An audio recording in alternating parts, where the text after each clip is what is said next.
Hi there. Good evening, social change warriors. I am calling in tonight to speak with you from Chattanooga, Tennessee. I am on the road traveling with my mom and sister, so I'm not in my home office. As you can see, I don't have my books behind me, my love of my life, my books. But I'm in a really nice Best Western here in Chattanooga, Tennessee. So welcome. I'm Catherine Felton Page. I'm your host tonight. I am Social Change Warriors, the one and only right now. Hopefully someday we'll be much bigger. But I am a retired police officer, as some of you know who have watched some of my other live streams, and I'm also a retired social worker.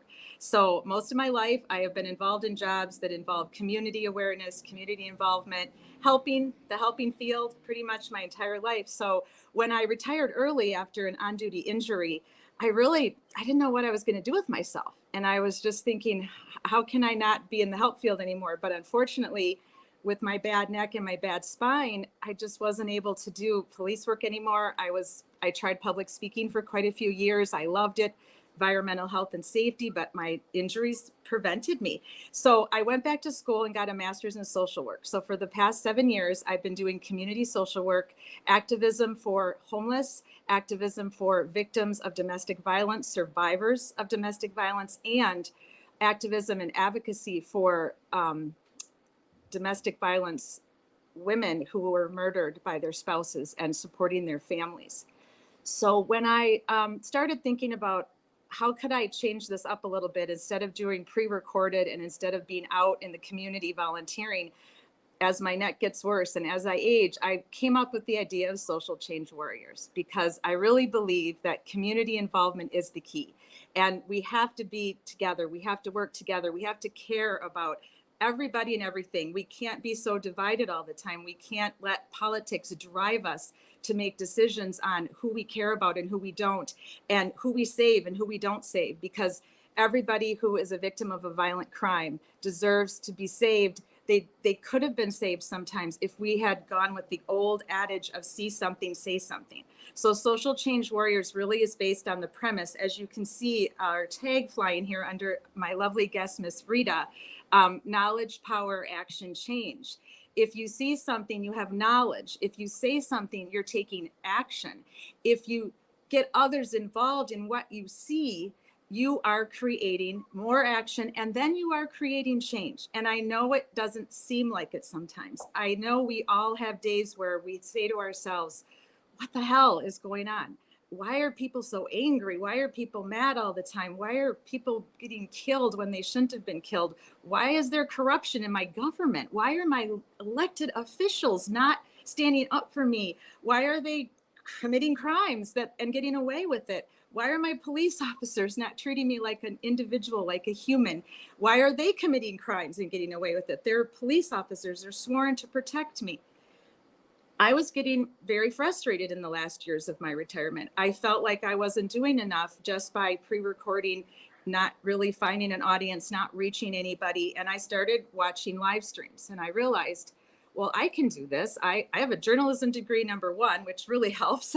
I've been doing public speaking my whole life. That helps. I'm just a normal person. I'm not trying to make money or fame by this. That helps. I'm just trying to volunteer and be an advocate and an activist till I get to leave this planet in the next 20 to 30 years, right? So I thought, I think I can do this. And I took inspiration from Rita. I took inspiration from several other content creators that I've been watching for the last several years, streaming trials that I was very interested in because I've always been interested in law and order and making sure the right person goes to jail. I get literally heartsick when I hear about people spending 10, 20, 15 years, sometimes more in jail when their families believed in them and knew they didn't commit the crime, but the police work and the government work was shoddy or in many cases corrupt. So you have an innocent person whose life is now being wasted and they're in behind bars. And you've got the actual perpetrator living a life on the high hog probably and getting away with their crimes, right? That always really, for lack of a better word, pissed me off. So I started thinking, what can I do? I can live stream. I can talk about calling out corruption, calling out crime when I see it. As my mother says, I like my crime in the streets where I can see it. She worked for the Justice Department her entire career. And she always says, I want to see it. Let me see the crime. Don't hide it from me. Then I can figure out a way to be an advocate, to be a voice, to try to call it out. Now, can this be dangerous? We're going to talk with our guest Rita tonight. It absolutely can be dangerous. Am I advocating for you to go out in your communities and call out crime and have people threatening your life or threatening your family? No, I am not. I am advocating for you to see something, say something in the most private way you can to someone you trust in your community, whether it be a politician you can trust, that you know for sure you can trust, or a police officer that you believe you can trust, because there are many. There are still many good people in government. Don't get discouraged. There are many good police officers. I worked with a lot of them. So don't be discouraged. The bad guys that are out there, are they out there? Yes, they are. They are out there right now. They're down the street from me probably. They're across town here in Chattanooga. They're where I just came from in Daytona Beach. They're where I'm going to, Madison, Wisconsin. Trust me, they are there. They are working in their little networks. They are egocentric people. Okay, this is a proven fact by research. Most people, this is something I've studied in my social work studies, most people that are involved in crime, whether it be white collar, murder, theft, burglary, you name it, they have a very high level of egocentrism. This is it's in their DNA. In most cases, researchers, doctors will tell you that this is not necessarily something they chose. It was a calling, like it was a calling for me to be a police officer. Maybe it was a calling for you to be a doctor or a lawyer or an auto mechanic or a race car driver or a jockey or any job, any wonderful job that's out there. There's many jobs that are out there, and it doesn't matter if you have a degree or not. Many people get degrees because they want to. They like studying. They like books. Like I like books. I didn't necessarily believe my degree would make me a better person necessarily or be better than anyone else. I just loved to study. I loved to read. So degrees were my avenue. But there's many ways you can take technical classes. There's so many jobs out there with very interesting people in them, right? But there's also jobs with very criminal people in them. And we have to really use our gut. You have to learn to trust your gut when something doesn't feel right, when the old story doesn't sound right, right? Or when the math doesn't add up, 1 + 1 isn't equaling 2. That's when you should step back and say, hey, maybe I need to see something, say something. Maybe like I need Rita. to report that. Yes. Exactly. Like Rita is a hometown hero, a real life hometown hero right here. And I'm fangirling out because I can't believe everything I'm that going to you've done in your introduce her. activism. Let me introduce you both first. Amber. Oh, sorry. Then you can fangirl out all you want. So anyway, that's my little intro tonight. I just want to remind everybody that I'm not advocating for you to put yourself in danger. I'm advocating for you to be a voice, to raise your voice in your community, gather your community, stand behind people that need it, and be careful when you do decide to call it corruption. But there are those of us that will do it, and we will be careful, but we may be more trained to do it than you. So come to us, let us help you if you see it in your community. That's what Social Change Warriors is here for. So tonight we have an amazing guest who has been nothing short of a true social change warrior in her community, and my new and brilliant assistant, Amber, who is a true crime follower and also a activist. So we're going to have a really awesome panel talk tonight. We'd love to take your questions. I will be happy to ask any of your questions if you send them to me later. If you're watching this on replay, thank you so much. Thank you to my moderators tonight, Sarah and Ernie Birdie in the chat. They're awesome. They're also true crime specialists is what I call them. They know way more about true crime than I do. So I'm really lucky to have them as moderators, and hopefully they'll both consider coming on as a guest one day soon because they know a lot about the different trials that they follow. So without further ado, I'm going to introduce Rita Lombardi, who is from Canton, Massachusetts. For those of you that don't know, there has been a lot of trouble brewing in Canton, Massachusetts. And Rita, I'd like you to introduce yourself, tell us a little bit about yourself, and tell us how you got involved with the Canton Select Board and into political advocacy and community activism. Okay, I'm going to try to explain this. There's so much to the story, and there's so many heroes in this story. So many heroes. And so, first of all, I'm Rita Lombardi, and I'm from Canton, Massachusetts, and I am 64. I'm in my semi-retirement. You don't look it. You guys look great. You look great too. You know, and I'm in my semi-retirement years, so I thought. And, you know, I was just, you know, going to coast off into semi-retirement years and, you know, be retired. Well, that changed. It's just not in my DNA. So what happened was in 2022, January 29th of 2022, Boston police officer John O'Keefe was murdered in my neighborhood. And he was murdered at another police officer's home, Brian Albert. And John O'Keefe's girlfriend was framed for murder. She did not kill John O'Keefe. And the trial just happened in July. It's a complete role reversal for the prosecution and the defense. And this woman has been railroaded. And, the prosecution, in my opinion, this is a complete role reversal.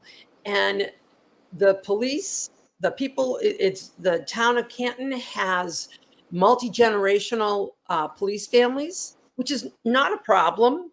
No. However, we have a police force of roughly 40 full-time people, and 82% of them were born and raised in Canton. That's a town of 23,000. So when you take a town of 23,000 and you have 40 people in your police force, and they're born and raised in multi-generational homes, and those multi-generational parents had gatherings, and you all got together as family when you were growing up, and you went to school together, off to college, off to the police academy, and you have all of that bonding, you are essentially family. Absolutely. And so that's what we're dealing with. We are dealing with the Canton Police Department. And like you said, there's good and bad. There's good and bad everywhere. Not one political party is right. Not one political party is wrong. There's good and bad everywhere, no matter what line of work you're in. And, my feeling is that, what I'm seeing is that the public sector does not have the same checks and balances that the private sector has. And that's why this corruption has been able to happen. So Karen Reed was framed, and Turtle Boy is the one who broke the story. And he started to break the story in April of 2023. I got wind in May of 2023 that there was something going on. I knew, I'd heard, they said it was an accident for Karen. And so I thought it was an accident, and that was it. And then about 15 months later, things are coming out that it wasn't an accident, that she was framed. Right. And, it's hard to believe that your local police department could be involved in framing an innocent woman for murder. But the evidence shows that that's true. And, the evidence that they had just simply didn't add up. So people came together people just stepped forward to do the right thing and stand for justice. And people that have stood forward, have been harassed. Mostly the people in Canton. The people outside of Canton, it's different. But inside of Canton, it's like you're telling on the family, and you're supposed to keep your mouth shut. And so people like myself, have been terrorized into silence. And but I'm not staying silent. And there's other people that are not staying silent. And we keep speaking out for the truth, and we will not stop. And so this movement that started has grown. It is global now. It worldwide. It's worldwide. It's unbelievable. It is. And, the other side says that we're a circus. We are not a circus. They're the circus. They're the circus. They do not, it's a Banana Republic court. I mean, it's a joke. It's a joke. The judge doesn't do, the judge trips up the jury deliberately, in my opinion. Projected myself here. I second that. Yeah, exactly. And, trips up the jury, and, will not accept the verdict unless there's a unanimous verdict on 3 counts. Well, Karen got acquitted on 2 counts, and the judge just ignores that. Right. That's the circus. That's the circus. And what people don't understand about this movement is that, when there's a problem, when you're upset about something, people are used to people being angry, and sometimes there's violence in there. That's not how we roll. Right. We are peaceful, we are loving, we are hopeful, and we are compassionate people. And there's nothing like it. When we do a standout, when we stood out, I stood out for 9 weeks outside that court every single day. The love and compassion and hope that there was, it's like no other. And it's contagious. And we really wanted to just go through. And we want, it would be so wonderful if all the good people in this world stood up for truth and justice. We need more Ritas. We need more Ritas in this world. And stamp out gaslighting. Enough with the gaslighting. It has to be supported by facts, not made up facts. Right. Real facts. And Amber is right at what she says, though, is Rita, sometimes it really does just take one person to stand up and say, I've had it, I'm done, I'm sick of the BS, and just every day do a little more. And I'm sure when you first started, you would never have imagined that you would garner that much support just from Canton and the surrounding towns, much less Amber's in Wisconsin. I'm in Wisconsin part-time, in Florida part-time. I have neighbors that have watched this trial, that have seen you on TV. My dentist brought it up randomly when I was in Wisconsin here, and he knew all about it. He was like, oh, the corruption of those Massachusetts state police. I was astonished how far this has gone and how much we are connecting. Yes. It's really something. Good. It's so good. And it really is showing you that communities, if you can get a community together and the cause is just and honest, and never ever to forget, John O'Keefe has died. And my only concern at times is people are so overwhelmed with trying to free Karen Reed because she is being, persecuted basically for a crime she didn't commit. That's my opinion, of course, audience. Based on, I watched the trial every day. I have rewatched a lot of the trial. I've been on just about every YouTube content creator you can imagine. I've listened to Rita. I've listened to other lawyers. I've listened to fellow police officers that I worked with. We've had chats about it. Nobody believes there's any way he could have been hit by a car. No way. The bottom line is it's science. We can argue about who lied and when they lied and which cop lied to who and who called who in the middle of the night and who butt dialed who. But you can put all that aside. And if you just focus on medicine and science, two things that are very hard to refute, right? Medically, he does not have injuries that are sustained when a car hits a body. And then scientifically, you saw the gentleman, right? And I know Amber is big on these guys, the crash daddies. That nickname that social media gave them, they are very well respected people, individuals with master's degrees, PhDs. They have studied for years and years of this exact science. This is what they do for a living. This is not just their job, it's their everything. When people get PhDs, they live and breathe their work. It's not just about going in, punching a clock and leaving and then going to do volunteer work like a lot of us got to do for years. Many of my jobs were not necessarily career jobs before I became a police officer. I liked my jobs, but they weren't necessarily all of me, right? I did them. I had to do them to make ends meet. I still had a life. I had kids. I had volunteer work. But once you get into jobs at that level that they're in with these PhDs in these scientific jobs, just as well as researchers, many of you, you may know a researcher. They live and breathe their job. It's kind of their calling. It's really what they are. So for these two gentlemen to get on the stand, swear under oath that this was not a car accident. This person, there's no way that car could have done all the things that the prosecution, the car is like a circus animal by this point, right? The car did this, that, and the other thing, and John ended up here, there, and everywhere in pirouette. One did a ballerina. Right. Yeah. Right. It's a lot. It doesn't follow the one. Now, a lot of people I've noticed on social media, and both of you can, Rita, go ahead and answer this. They're talking about how, and I forgot it, of course, because I drove 9 hours today through the Georgia mountains. What is it called when you go with the simplest thing? I should know this from my years as a police officer. When you go with the most obvious. There's a razor or something? Yes. Thank you. I'm pronouncing it wrong. No, I think it's close. Type it in the chat box, all of my true crimers, because it really is it goes by, the obvious is usually the truth, right? If, it's really the way that it is in a lot of crimes. That is true, right? But in a lot of crimes, there's more evidence that actually points to the person without a lot of cause to wonder or worry. But in this case, there is no evidence that gives us cause not to worry. Most of the evidence tells us, wait a minute, John O'Keefe was not hit by a car.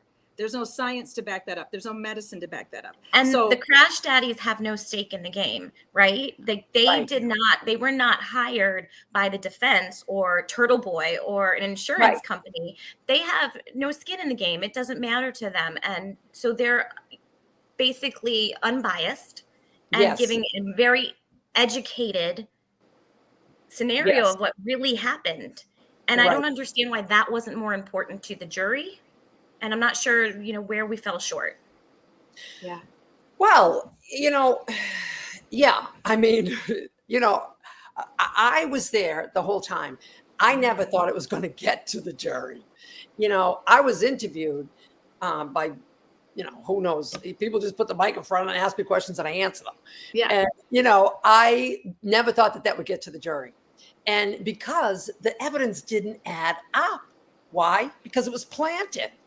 And, this was the worst cover-up, I think, that it will go down in history as the worst cover-up ever. And they were really sloppy about it. They were arrogant about it. I think that the cover-up shows that they felt that they were untouchable. And they still feel they're untouchable. Look at Bukaki. Look at Bukaki. They just sent subpoenas to 4 people to appear before the court magistrate for witness intimidation, which is another joke. And they just sent F&F Power in Canton, who the Canton Police Department has been harassing. Not the Canton Police Department, the Canton Select Board town of Canton has been harassing. Wow. And now they have to go in front of who? Auntie Bev. And so it's really, really bad. This is serious. I mean, we knew it was serious, but this past week, so in July of 2022, July of 2023, a woman sent a text to Colin because Turtle Boy had, set his number on the air. So she sent a text to Colin, but from what I understand, it was like a benign text. And then Bukaki went to her house last week and she told him to get off her property. So he sends her a summons to go to court. It's harassment. Yeah. And then he's being harassed too, but he came to her house. So how does that make any sense? He's not being harassed. And, and so you have that. And then today we find out that F&F Power, who the select board and the town has been harassing, it was issued, now they have to go to court. And, it's really, there's no stopping. There's no stopping unless the people stop them. Tomorrow there's a standout at the State House, and I will be there. It's 11 to 2. Good. Yeah, news media will be there as well. I was going to ask you about it. That was actually, you answered my next question without me having to ask you. But before you start on that, I just want to walk it back a second. So something that, other than just the Karen Reed trial, obviously, there's a lot of cases going on right now in your state. And I actually had a Google Doc prepared so I could bring up some of these cases, but for our audience, I'm traveling. So my laptop, I didn't want to connect to their Wi-Fi here. So, but you and I are going to meet again. And I would like to bring up all those cases and chat with you about them. So I'm just going to mention them right now. So let me bring up my notes. Now, Tracy, I see that you said this was hard to find. Glad I found it. Well, we're really glad to have you. Tell me why it was hard to find, because I'm going to need to correct that. So I have it on Twitter right now. That's really my main source of advertising for promoting for my channel. And Rita had put it on Facebook. And so let me know in the chat box, if you could, why it was hard to find so that I can rectify that so more people can join us on the platform next week, and especially when Rita comes back for round 2. That would be helpful. So go ahead and type that in for me, Tracy. I'd really appreciate it. So let me go to my notes because I want to make sure I don't forget anybody. And then we'll use I have this nice deck made for us that highlights these individuals who have been wronged. And I wanted to be able to show you their pictures, but I'm not able to pull up my deck right now. So the first person I want to go by chronological order, because it's just very odd that you have all this going on in one state within a 4-year period. So we have Just En Route, who I have mentioned before on my live show. I've also tweeted out justice for Just En Route for many months now since I first learned of his death, because my cousin actually passed away in a very similar fashion. He was having mental health issues for years. He was estranged from my great aunt. So I hadn't even, he's much older than me. It's like a family where the great grandma has a child when she's in her 40s. So some of the cousins are so far removed, removed from you. I didn't know him that well, but he was related to me via my great aunt, and he was having mental health problems, and the police were called to his residence, and they killed him. He was shot, and never really had a chance to be taken to the mental health facility, to be taken to the ER, to be cleared, to figure out what was wrong with him. And I learned of Just on Root's situation that evening and what happened. This young man was shot 31 times. Why in the world would anyone need to shoot? Why would a police officers need to shoot a one person who was already down on the ground 31 times? It down doesn't and add up. unarmed, no No weapons. Right. Well, they thought that he had a gun, right? So they saw something. Well, they have to thought say. would be a gun. They have to say that. But I have to be honest with you. I was on a call once where I thought 3 men had guns, and I was in the woods of an arboretum that's on our campus, and I'd never felt quite so terrified in my whole life, because my internal I don't want to shoot these guys was flaring with, I want to go home and see my kids. So it's not something the general public thinks about too much, because yes, you sign up for the duty, you take the oath of office that you will serve and protect your community, and that you will die in the line of duty if necessary. All officers know this.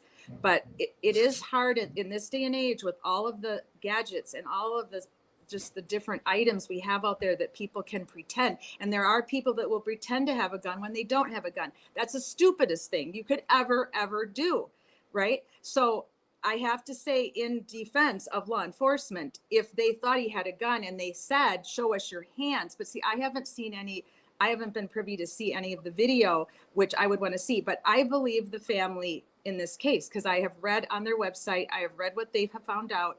There's never, even if they thought he had a gun and if he wasn't complying, there's other tactics they could have used. To shoot him 31 times is absolutely senseless, makes no sense at all, and the family deserves some form of justice from this, I truly believe. So that had happened in Massachusetts in 2020. Then, and that's still ongoing. That has never been, no one was ever punished for that. There was nothing that happened to anyone in that department, to the officers, to the way the call was handled. Then we flash forward to Sandra Birchmore in Stoughton, Massachusetts. This one hurts my soul, absolutely kills my soul. I've tried to even fathom, how could these police officers conduct themselves in this manner, in this disgusting manner, for that many years, and not one single person see something, say something? Not one fellow officer, not one of their neighbors or their friends. They had everybody snowed. And then covers everything up too. So it's not like they were just bystanders. In my opinion, and this is, from what not bystanders. They were all, contributing to cover it up. They were contributing to rape her. They were contributing to rape her. Yes. And so Stoughton is the next town over from Canton. And Stoughton and Canton are very closely related. And so the 3 officers, I think there was a 4th one too. There's a 4th one. The last time I checked, is still working in another department, and they have an internal investigation. I think he was just recently put on administrative leave. But according to Sandra Birchmore's family and circle, this person was definitely involved. Now, again, that is what I have heard, what has been reported. I am not convicting anyone. I'm not saying that these men are guilty before they go to court. But there's so much evidence, especially against Matthew Farwell, who has been arrested and has been charged with her murder. Yes. But it goes back way before her murder. I mean, this young woman was 13 years old when she started as a police explorer. And there are many police explorer programs around the country, and most of them seem to be really good. They're great for kids who have a desire to potentially consider law enforcement. I actually did ride-alongs for years before I finally pulled the trigger and applied, because I really thought I wanted to be a police officer, but I was really worried about if I could do the job. Was I able to do the job? I had 2 children. Was I willing to do that type of job, being a mom, a single mom? So I did a lot of ride-alongs, and I was grateful that they had the ride-along program. So there are many good Police Explorer programs out there, but this one, no, this was not a good Police Explorer program. This was But an where's the absolute oversight? I don't understand. training There's ground. all of these Right. programs with no oversight. There's checks and balances that you were talking about earlier, Rita, that it's not in any of it. It's not the Canton Select None. Board. It's not in the None. police department. Where is it? There's nobody checking on each other. They just cover for each other. That's correct. Right. And the Canton Select Board. So the Canton Select Board, and I mean, we have these cases. We have the John O'Keefe case. The Canton Select Board is supposed to, it's a 5-member board plus 1 town administrator. Mhm. The 5-member board is supposed to oversee the police department, but they don't want to. They say, no, we let the police department do the road. So this police department is self-managed. Right. And that's the problem. Right.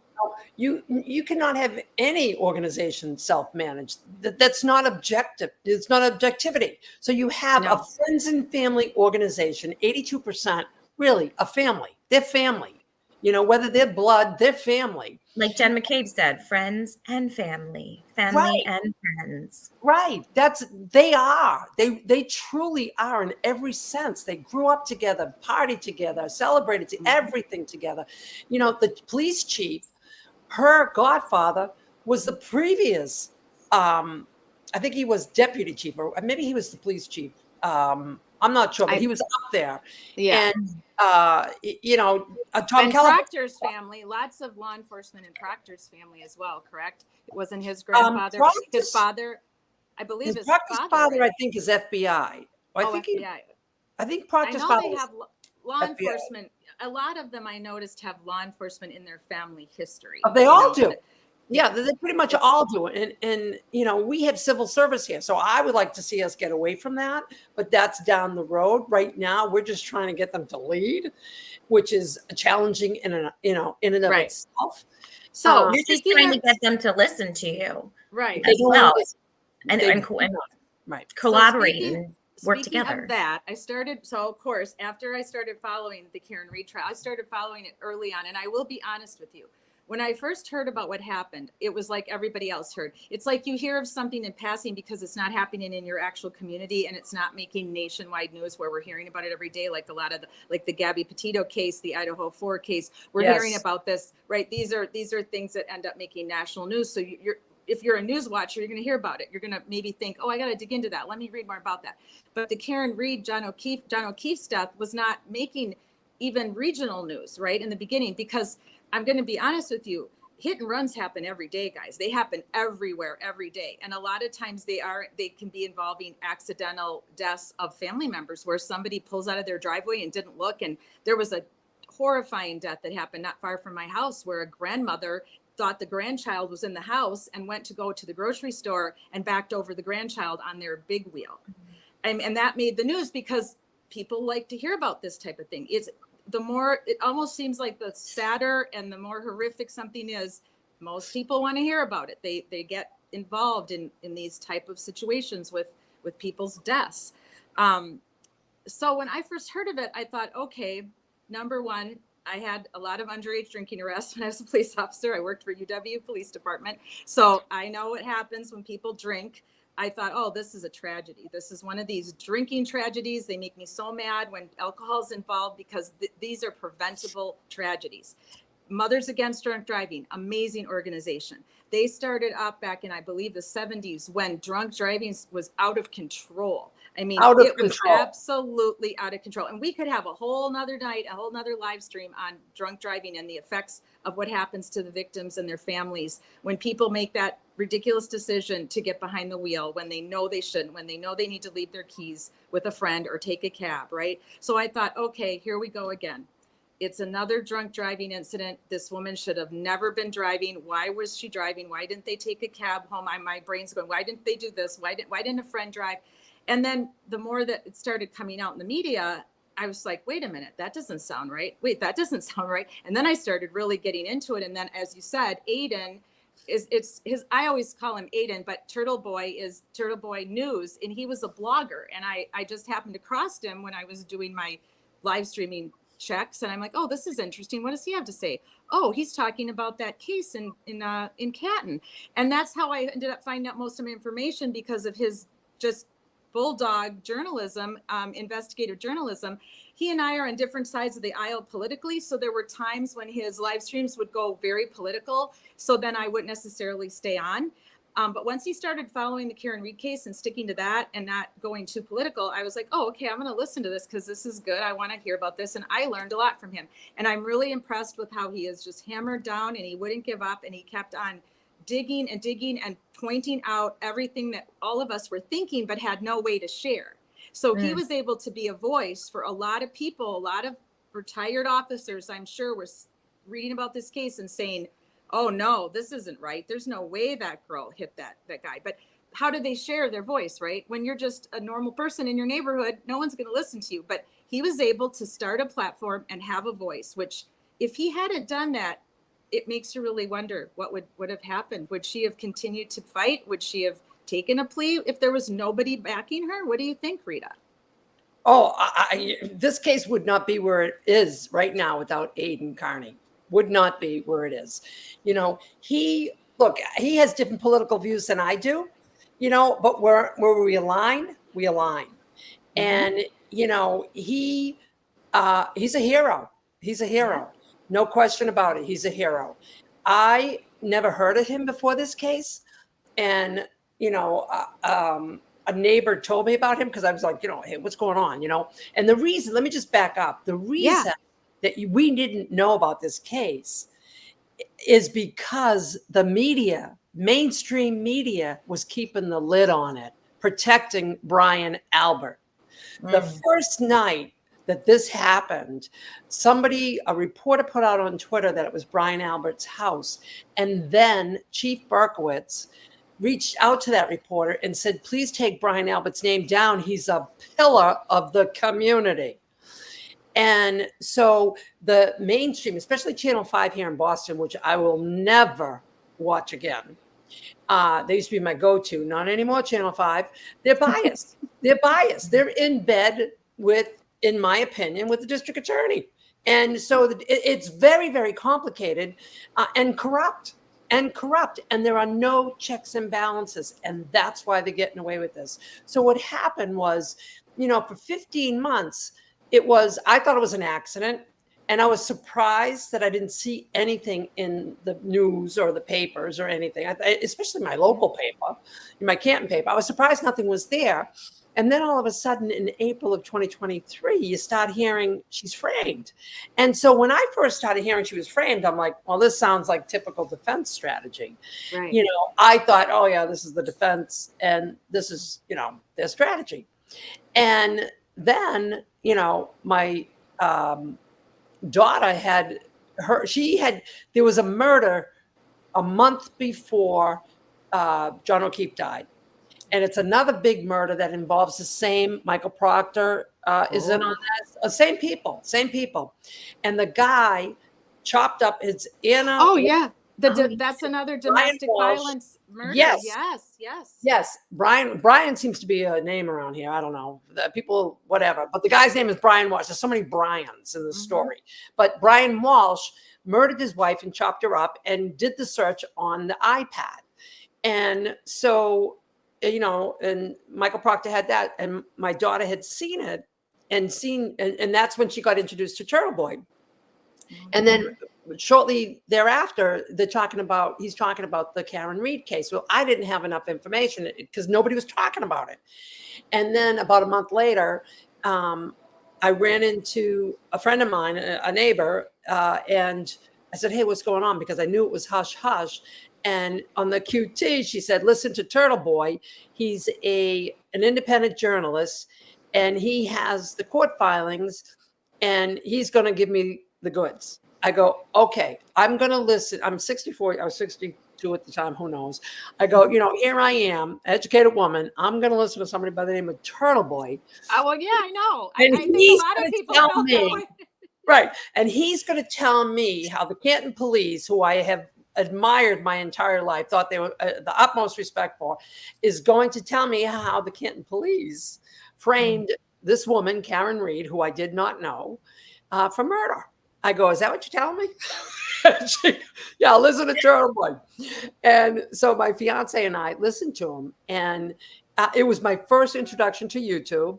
So I wasn't, wow, I was mainstream. I said, what are these people talking about? And now I get it. Now I get it why people are going to independent media, because that's where the truth is. Yeah. Yes, ma'am. After this case has demonstrated to us that there's mainstream media that is selling us propaganda. And they don't always have a choice because it's coming down from the top. Yeah. And even if you're a cub reporter and you just wanted to be a journalist so bad, like I did when I was 18 to 21, I just wanted to be a journalist. I wanted to be a reporter. And then I went and did internships and found out, oh my gosh, the politics, this is unbelievable. The stuff that comes down from the top. So we can't always blame these reporters that are out there because they're really they're given their marching orders and they're told what to do, and it's coming. Well, you've seen so much of it lately too with all of what was it Rupert Murdoch and all these other situations coming out with the corruption, and again like this level of white collar crime. So yes, I mean I agree with you completely. You don't know who to trust anymore. Yeah. And so that's when, so I'm listening to Turtle Boy, and it was a shock for me. It was new for me. I'm like, what is he saying on the show? And, but I had to listen to the story. I had to like block out anything that I found offensive or whatever, or that I didn't agree with to get the story. I said, this is too important what this guy is saying. I did the same because I really believed that his investigative journalism was, to me, it was old school almost, right? Like you can't even write a book like this. You almost can't. You can't write a movie script like this. I mean, they will, but the stuff that he did, where he would just get on boots on the ground and go, he found, well, this is a great segue into the t-shirt. I watched your YouTube interview that Boston 10 did, and it's in my deck. We'll show it next time. Yeah.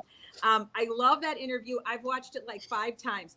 It actually was a lot of what jazzed me up to start live streaming. I'm like, this is great. We cannot sit back anymore. We need to spend more time in our communities. We need to do more. We need to be a voice. We need to raise our voice. And tell me a little bit about what was happening that night and how you were feeling, because this interview is amazing. Now, which interview is that? Because this is when you're wearing the Lucky We Trust, and you're being interviewed that was angry. I was angry at that. I know you were. You were very. That's the picture. Yeah. And that's a great segue too. Let me quickly tell you something. So, someone I really trust, a new friend of mine who's been watching my channel, and I've connected with her. We really have a great connection, and she was kind enough to tell me that she was a little worried about my series on Wednesdays that I named the Angry Bitch Club.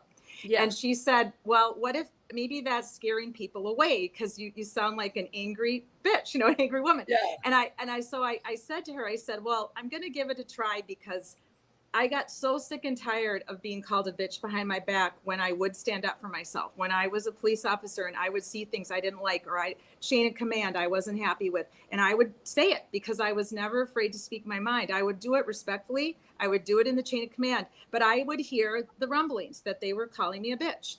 And I can't tell you how many old boyfriends I have that called me a bitch. Because why? Because I stood up, because I stood up for myself. I don't like being pushed around. I don't like being told what to do. I don't like being treated disrespectfully. And back about 20 years ago, I thought, man, I wish I could have a radio station. I would call it the Angry Bitch Club, and I would let women call in and talk to me about how they're being treated in their communities, how they're being treated at work. And you want to call us a bitch? Then gosh darn it, we're going to make a club.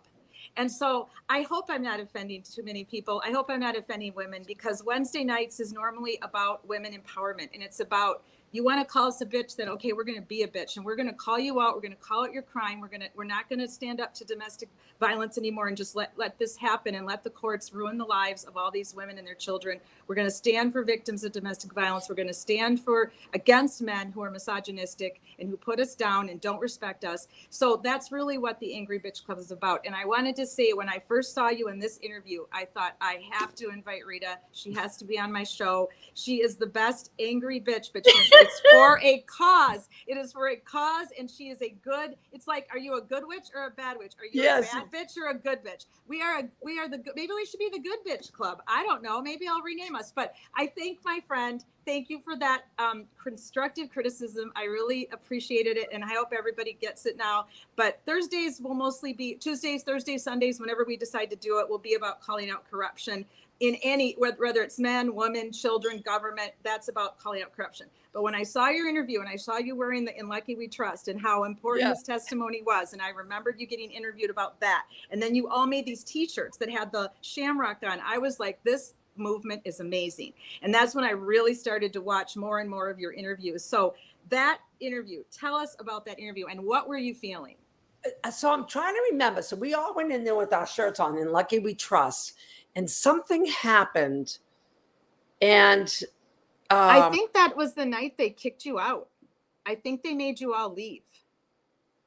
Does that sound familiar? That wasn't Jen O'Donnell, though. That's not when the cop assaulted Jen O'Donnell. Oh, that was I remember saying that Chris Albert was in charge. I was angry. I'm trying to remember that interview. There's so many interviews, and I saw the picture. You've had so many, but I think the best way is you've been in a lot of these board meetings, and I'm very proud of you. You actually inspired me to go to one of my city council meetings in my town, where just recently, my town in Florida, I don't want to mix my two towns up for people, but my town in Florida, there was some issues with the local police department, and the chief of police stepped down. 2 lieutenants stepped down, and 1 was fired. And there was I still don't know it. They did not tell anybody about it. It was an 18-week-long internal investigation. So I'm going to go dig into that when I get back down to Florida and put that on my show. So that after I saw you standing up, give us a synopsis of what it's been like going into these meetings and having these people sit up at that table like they do, looking all high and mighty and egocentric and not listening to the public. So they've been doing that for over a year. And there's a story that goes with the select board. So Chris Albert, who is Colin Albert's father, and Brian Albert's brother, and Brian Albert is the one whose house that is where John O'Keefe died, was murdered. And so Chris Albert, in October of 2022, Brian Albert found out he was under federal investigation. His brother, Chris Albert, who owns a pizza shop, who never paid his taxes, really, delinquent on taxes. Who actually killed somebody with his car. Killed somebody, hit and run, let's call it hit and run, and got off with 6 months. A 23-year-old from, I think, Hungary dies, and he gets off with the 6 months because Auntie Bev's brother was his attorney. And so he runs for selectman in 2023. And people tried to let the community know, you don't want this guy, and here's all the factual reasons why that are supported by public records. Right. And the local newspaper wouldn't let them print. And there was a lot of harassment for people who were trying to get the information out there on Chris Albert. And then when he got elected, people were now saying, hey, this is what you just elected. And Chris Albert had his attorney send threatening letters to 12 people. He didn't want them to give factual information. And what they said was not factual. Is they said Chris Albert was a felon. Well, he is a felon. He killed somebody. The problem is his record from 1994 is missing. Oh, so wow. They cannot find it anywhere. And so somehow that file went missing, luckily for Chris Albert. So nobody can call him a felon because the file's missing.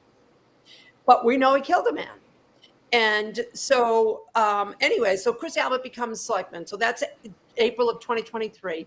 And then the case starts to explode like in May and June, and awareness is growing. And so that's when, so I'm watching Turtle Boy. I'm listening, to what's going on. I'm horrified at the injustice and the framing and everything that I'm hearing. And then I didn't really hear about the Chris Albert stuff until I showed up at the meeting. So I am somebody, and I hope people walk away with this tonight. Anybody can get involved. And I never went to a select board meeting. Never. I just, I was in the private sector. I worked my entire life.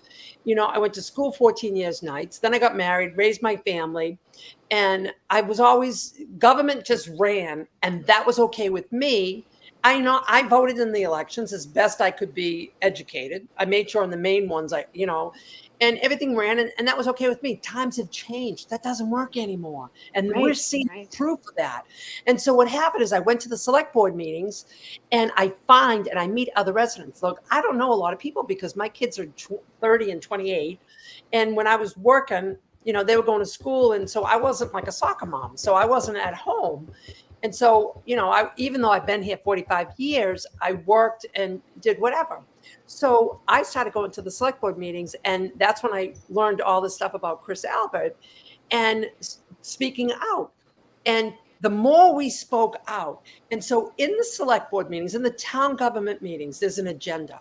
Right. And in Canton, there's a section called public comments, and that's at the end. And that's when people can comment.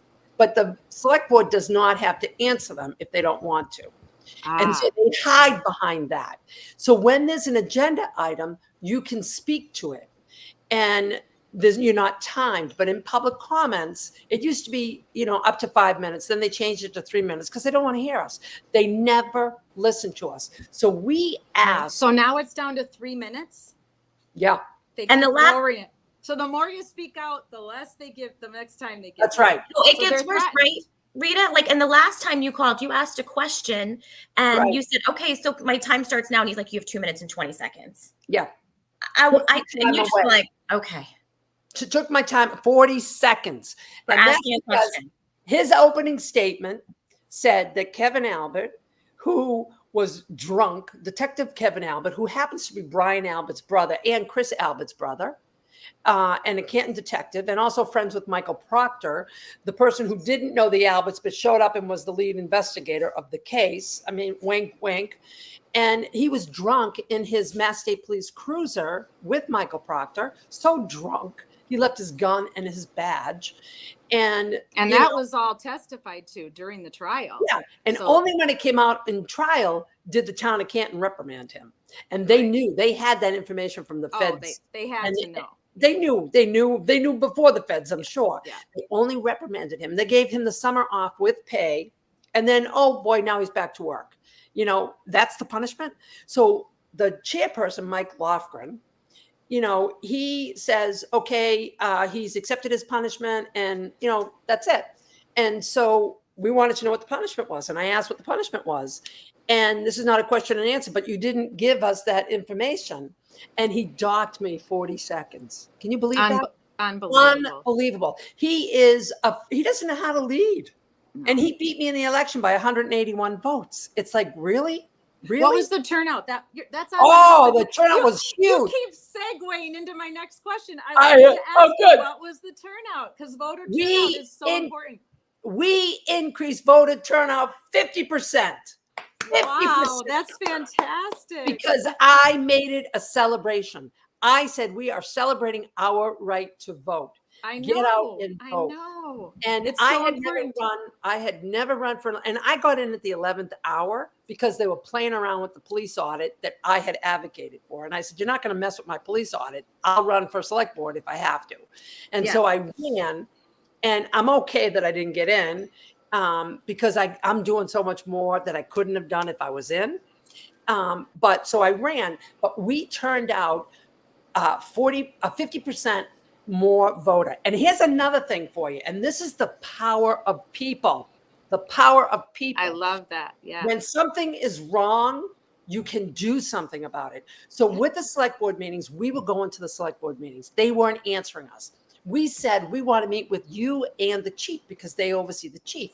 The chief would only agree to meet with us one-on-one. The chief's just like, well, I can't talk about the case, so I can't meet with you in a group, but I'll meet with you one-on-one, wherever, you wanted to meet with her. And then she did nothing but talk about the case one-on-one. And, of course, she says how, Karen Reed's guilty and all that other stuff. But, she, so anyways, I just lost my thought. But so anyways, so we were not getting what we needed from our government. Right. And so Kathleen Howley, who was also a journalist, and she was brilliant. She knows government. She knows history. She knows, things I don't know. Kathleen knows. She's just incredible. And so she said, let's have a special town meeting. And I didn't know anything. That was not my wheelhouse. And I didn't know anything about it, but I supported it. And we went out and rallied. We had a short window of time to rally people to go to the special town meeting to vote on an audit of the police force, because we did not trust the police force. We had lost faith in it. So normally at the annual town meeting, there are on average 250 people that show up. Wow. And that's probably because it's a multi-night, multi-hour during the school week event. Nobody can make that, right? And it's a lot of it's not done effectively. So it goes, which is what I think it's by design so that they can do what they want to do. So normally there's 250. This was in October, November. We took out a petition. We blindsided the other side. They had no idea what we were doing because we did all the networking through social media. And we collected signatures by going to Starbucks and saying, come sign the documentation. And we had people sign. Pay for $6 cup of coffee and sign my petition. Yes. And I'm going to tell you, this is how motivated this town was and is. Somebody came in, she must have been in her 30s. And she was so excited. So I took out my papers on a Thursday and I said, I'm going to be down Starbucks. I went down. I had my signatures in a couple hours. It was unbelievable. People just lined up and signed. And this one girl came in and she had a piece of paper in her hand. And she says, and I know she was in her 30s. And she goes, I have never voted before in my life. And I just registered to vote so I could sign your nomination. Oh my gosh. Isn't that fantastic? No, but see, that's the power. Amazing. Like you were saying, Rita, this is the power of the people. And in the chat, the power of the people. I'm putting up, there's Ernie Birdie. Ernie Birdie's one of my moderators. Loves following true crime activism. She says, watching the community meetings on the Young Jerks inspired me to get interested in my town meetings. Isn't that just great? And then we have greatest Carpenter Beachap. Cool. What a name. Here within North Southwest, I believe, had the Royal Institute. Oh, Australia, right? And police corruption. There's most likely plenty of corrupt cops out there. Yes, absolutely. Welcome. So glad you joined us tonight. It's great to have you. I just wanted to share some of these with you. Olive. Hey, Olive. Welcome. Hello, everyone. It's great to see you. Don't worry about it. Glad you made it. I wanted to let you know, Ernie says, I wanted to put up what else. There's a chat here for you. I want to be like Rita when I grow up. You rock. Auntie Rita. Some people call me Auntie Rita. They go, can I call you Auntie Rita? I said, go ahead. I love it. And Ernie Birdie, Rita is the thank you. Thank you. Yeah, so you're just getting amazing comments. I mean, everybody is fired up. Oh, yes, there you are, greatest. You grew up in North Southwest Australia. So I'm just curious, do you watch Miss Shorty's show? I'm actually a moderator on her channel, and she just recently started live streaming. And her and I connected because of the Karen retrial, just like the three of us. And so I asked her if I could moderate, because I had done that in the past for a friend of mine. And I just love being involved when people are trying to grow their channels and be advocates. She's a great advocate for many topics. Her channel is wonderful. So I wanted to give a shout out to Miss Shorty. Please follow her on YouTube if you aren't already. If one of my lovely moderators could share Miss Shorty's YouTube channel, that would be awesome for me in the chat box. Otherwise, I'll share it up on my Twitter feed like I have been. Her show is fantastic. She's really great to listen to. And I've met some of her friends that live in Australia that are also modding on her channel. And I mean, there you go. This is worldwide, Rita. You guys in Canton that are fighting to end corruption, to bring justice in this whole situation of John O'Keefe's untimely and tragic death. And I still every day when I get up, it's one of the first things on my mind. Is John O'Keefe going to get justice? And when I tweet out free Karen Reed for justice for John O'Keefe, because in my opinion, until the right person is arrested, there is no justice. And this is going on in many crimes right now. We still have Sandra Birchmore. There's more gentlemen, if we can even call them that. I won't call them that. They're not gentlemen. I won't call them cops anymore. They're not pedophiles. Cops. They're pedophiles. Let's just call it like they'll be joining Diddy. Yeah. Yes, ma'am. And there's enough I always preach because of, so let me tell you a little bit about why I started preaching this, about how we have to remind everybody that in America, you are innocent until proven guilty. You get arrested, you're charged with something, you can claim your innocence, you can say not guilty when you plea, you can go to trial like Karen had to do. There's so many people out there that convicted Karen on day one. Karen Reed is guilty. No, she hit him with the car. I believe it. They said they had video of her. But even though they didn't produce it, I still believe that, blah, blah, blah. They believe everything that was just spewed out in the first few weeks after this crime happened, that she was the one who did it without even thinking about it logically, trying to walk through all the evidence as it was being presented. So many people just got it in their mind. That's it. She's guilty. So I was starting, when I first got involved with tweeting about this case on X, formerly Twitter, I was putting out there, I don't know enough about the case. I'm not going to say if she's guilty or innocent, but I am going to say she's innocent until proven guilty. She has rights in this country. You can't just get on social media and say somebody murdered somebody. You can't do that. You have to say it's your opinion, but you can say it's your opinion, but you also should be willing to look at all the facts before you start blasting all this out on social media. So we have to say that these nasty pedophiles that we believe sexually assaulted Sandra Birchmore, and we're not sure how many others, because there will probably be others. I have a hard time believing that there was only one victim in this situation. Oh, there's more than, no. There's more than one victim. So it's going to come out. And, yes. But we can be our opinion that they did this, because there is so much evidence, and Sandra provided us with the evidence in her diary. Yes, she is going to convict her killer, and you can't make this stuff up. No. I mean, it makes you have like the chills up and down your entire body, right, that she believed he was going to kill her, but she didn't know how.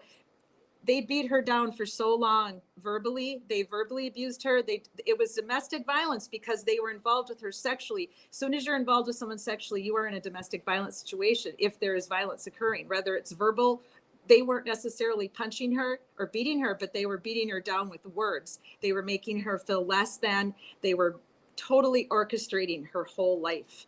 They were objectifying her and yes, using her like she was a toy, not a human being. It was disgusting. Until it wasn't convenient anymore.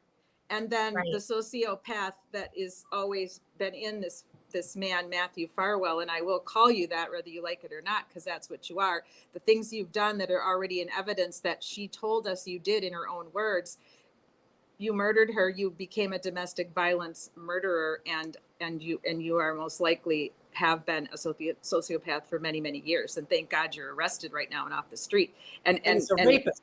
And he's a rapist. Yes. Yeah.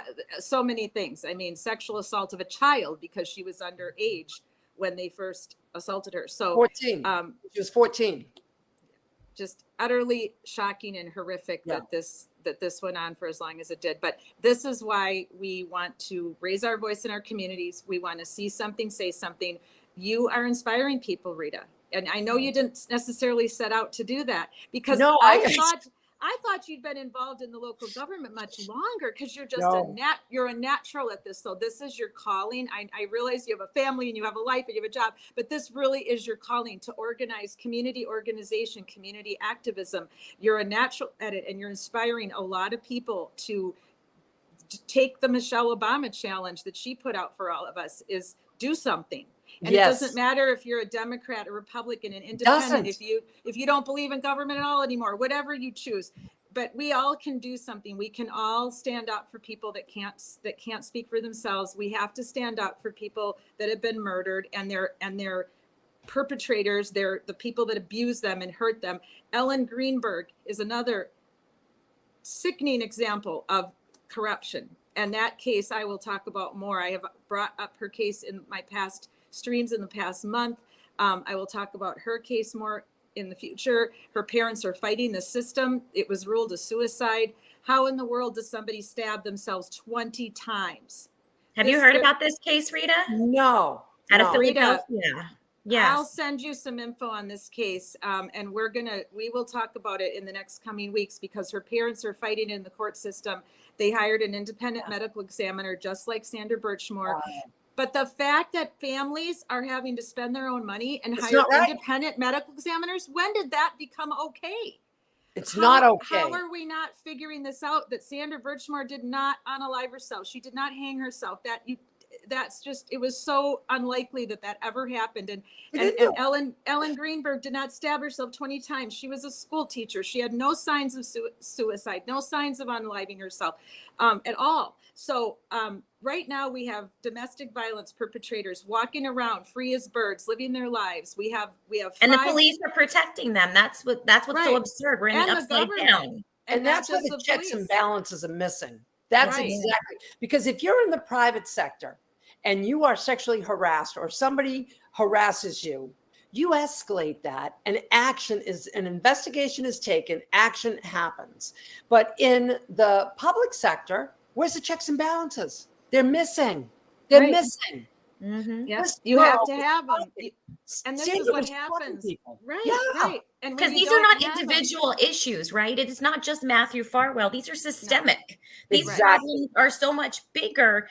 And Yes. there's people like you, honestly, Rita, you have the biggest cojones I know of anybody.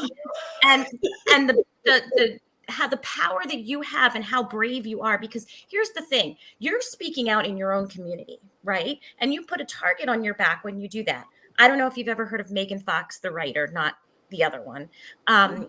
She will say, she does investigative journalism, right? And she lives in New York. She will not do any cases in New York because she's protecting herself to keep herself safe. Wow. She does the cases outside the states, and she'll say that for that reason. So like you and Turtle Boy and everybody else that's speaking out and doing something about this, you are true heroes and extremely brave.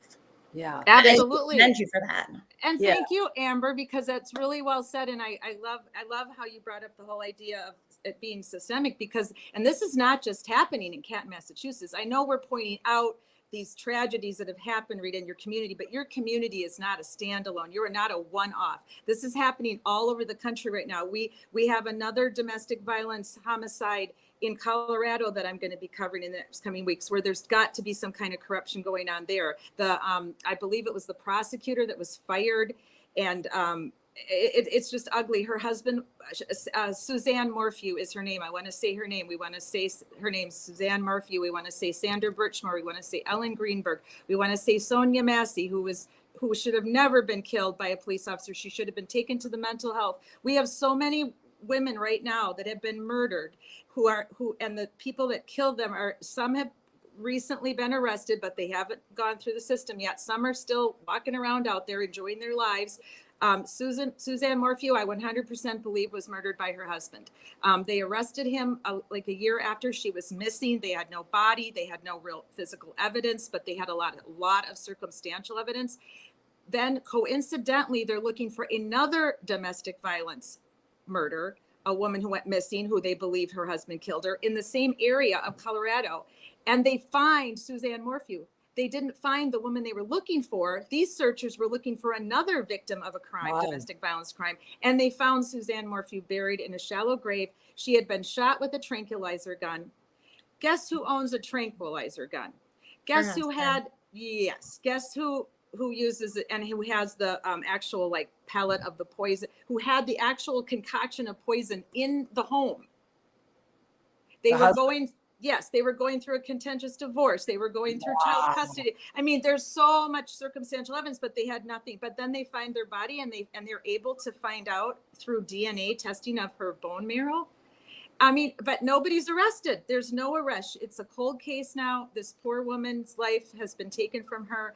It's going on all over the country. I just had Anne Marie Grant on the show 2 weeks ago. Her brother was killed in Reno, Nevada. Similar situation, mental health crisis. He needed help. He needed to be taken to a hospital to be evaluated. Police are supposed to do that. That's what we're trained for. I took many, many people to the mental health ward where they were checked out by the emergency doctors and proven to be having a mental health crisis and taken into custody then, which is in Wisconsin, it's called an emergency detention. In Florida, they call it the Baker Act. What do they call it in Massachusetts, Rita? Do you know, when you have to take someone into custody to protect themselves from themselves? Protective custody, right? And different states have different names for it. In Florida, where I'm at, it's the Baker Act. But when I was an officer, it was called emergency detention. So as a police officer, there's only two people that can make that happen: a police officer and an ER doc. That's it. So a family has to go through the courts. If you believe that your family member is having a severe mental health crisis, all you can do is call the police or take them to the ER, because those are the only entities that can actually take their rights away, because you're taking someone's rights away when you're putting them at the mental health facility in a hospital. So Right. A family, in order for a family to do this, you have to go through the courts. You have to go to the court. You have to file a paper. You have to show evidence of why you believe this person is having a mental health crisis, why you believe they need to be emergency detained. Where if you call the police can come, and we have a set of standards that we have to go through where we can say, click that, oh yeah, this is happening. This is happening. Okay, we need to take this person to the ER. You can put them in protective custody, take them to the ER. Then the doctor can then show everything that you've witnessed.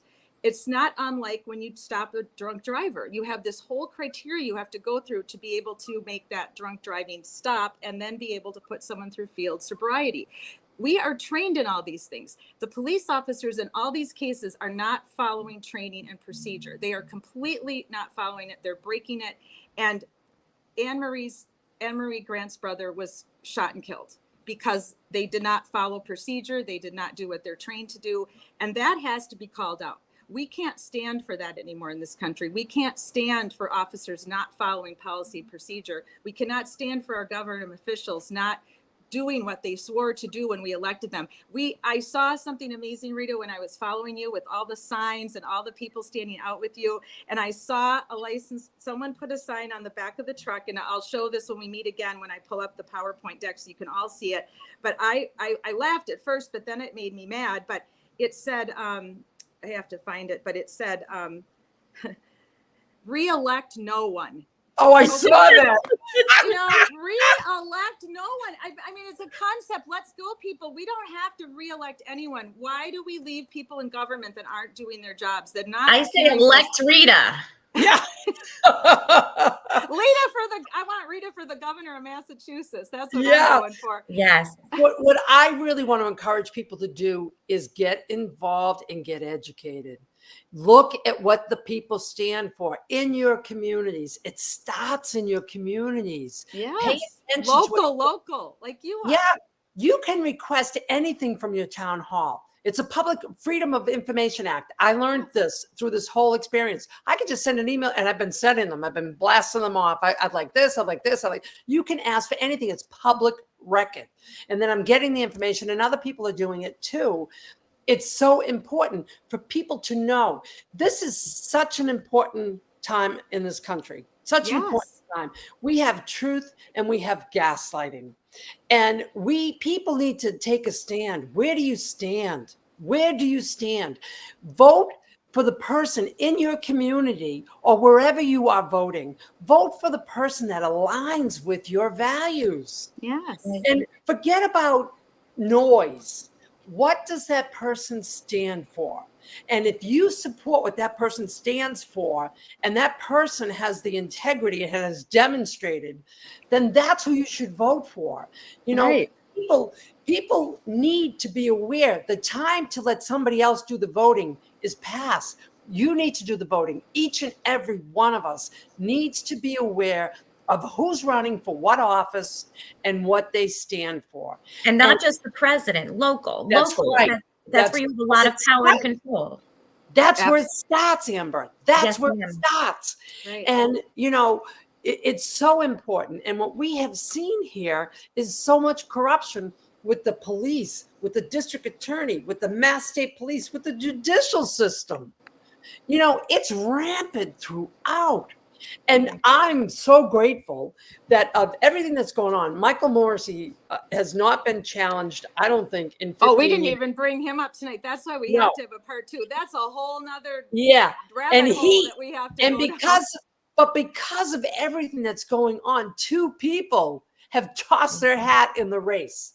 So Michael Morrissey, enjoy your last days in Norfolk County, because I guarantee you, I promise you, you will not get reelected, because I will support whoever is the best candidate, and I will get out there and campaign for them, and so won't everybody else in this movement. Because we know Morrissey isn't the best candidate, not at all. You're right. Like, no, Morrissey, he is not the best. No, candidate. no. But we know it's not going to be him. He's the good old boys. He's the good Right. old boys. He's been there too long. You know, it's the So white. Rita, there you are again. You and I yin and yang this big time. Same with Amber. We're doing this really good. So let's break it down here in our last 15 minutes because I don't want to Sure. keep you ladies too late. And I still have about a 12-hour drive to get back to Oh, my mom and no. sister safely back to Madison, Wisconsin. And this is something I'll talk about at the very end. But I am I don't talk politics on either night. Wednesdays, calling out corruption has been on Thursdays, but I'm probably going to rotate it a little bit. Maybe Tuesdays, maybe Sundays after football. We'll see. Wednesdays will always be the Angry Bitch Club until I don't have any more angry bitch left in me. But Thursdays will calling out corruption is going to move around. So I'll make sure and post it on my Twitter and on my Instagram, and I'll share it with you guys for Facebook. We're going to kind of rotate around calling out corruption because I want to make it on different nights so different people can join me. But now I lost my train of thought. What was I going to tell you guys? Oh, so important news is that I typically don't like to discuss politics on the show because, like I said at the very beginning of our hour, is that we're calling out corruption. It doesn't matter to me if you are. We can debate. I'm liberal. That's just who I am. But I respect you. I respect your opinion. If you have a conservative opinion and I have a liberal opinion on how we can change a law to protect homeless, to protect domestic violence victims, to get more justice for everybody, to raise pay for women, let's debate it. I love a good, healthy debate, but I don't love gaslighting. I don't love lies. I don't love making up things and putting them on social media just because you can. That's not responsible. No. We have to use social media responsibly. But I will tell you this because I am a member of the Democratic Party of Wisconsin, and I got a special email invite to go to Kamala Harris's rally in my hometown of Madison, Wisconsin on Friday. And I'm bringing my free Karen Reed sign. So I'm pretty pumped about that. Good, so good. If I can do a live, I'm not sure they'll let me. If I can, I will, but I will definitely take some photos and post them later. So I wanted to let you know that I'm doing that on Friday. So I do have to be able to drive tomorrow, at least the next 12 hours and get my family safely home. But I want to end this with kind of like you said, you always inspire me and segue into different segues. Where was I going with that now? Because I've lost my train of thought, Amber. What were we talking about? Oh, we were talking about Morrissey is bad and getting involved. Yeah. Right. So we definitely need to talk more about the local government. And I want to hear more about, how you feel about being part of this group now that's going to continue to go to these board meetings. Now, I know that they've limited you to Zoom meetings only. Now, that in of itself to me is like totally against your to change it in midstream, like, oh, you're welcome. Come to our board meetings. You're welcome to come, public. And then all of a sudden the public has something to say. The public doesn't agree with you. The public doesn't like what you're doing. The public wants to change ordinances. Oh, you can't come anymore. Now you just have to go to Zoom meetings. That's not right. That's severely messed up. What are you guys planning to do about that? Can you do anything about that? We can write to the ACLU, but they're hiding behind the COVID exception. So Maura Healey, the governor, said that she extended the COVID. Why? I have no idea. Maybe because people just want to be virtual. She extended it to 2025. So they're hiding behind that. But, what they don't realize is how bad they look. How bad they look. Every time we don't think it can get any worse, it does. It does. This is the story that just keeps giving. It really bit them in the butt doing the Zoom meetings. I mean, you have Wayne Hunter calling in and, Ducksworth. It really didn't do exactly what they were thinking it was going to do. You guys are like, no, we're going to turn it around. We're going to flip the script. And we're not giving up. And our voices are going to be heard no matter what you do because you can't stop us. I know that. Right. Yeah, that's exactly right, Amber. And they're not going to stop us. And all they're doing is showing us that they're not going to get reelected. They're not going to get Mike Lofgren is not going to get reelected. That I promise you. I don't know who's going to run against him. He will not get reelected. His performance is pitiful. And personally, I don't know Mike, but I like anybody, but I don't like the job he's doing. He's failing miserably he was failing miserably before as a select board member.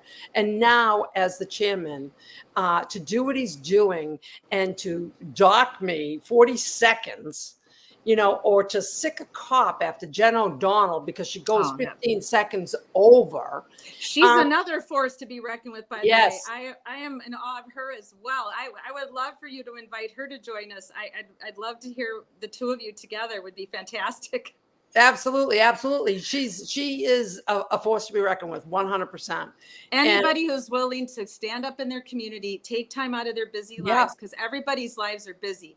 Nobody really has, like you said it earlier, you just were letting government be government. You were trusting that the person that you pulled the tab for or circled in, I'm trusting, okay, that's my voice. I am voting, so I'm using my rights, because that's our right in this country. So I'm using my rights. I'm taking my time. I'm studying what they're for. I'm studying their values. Yes. I'm voting. So then we trust them to do all that for us. But then when that doesn't happen, a lot of people are afraid. They don't want to call attention to themselves because they're afraid of getting bullied in their neighborhood, bullied at work.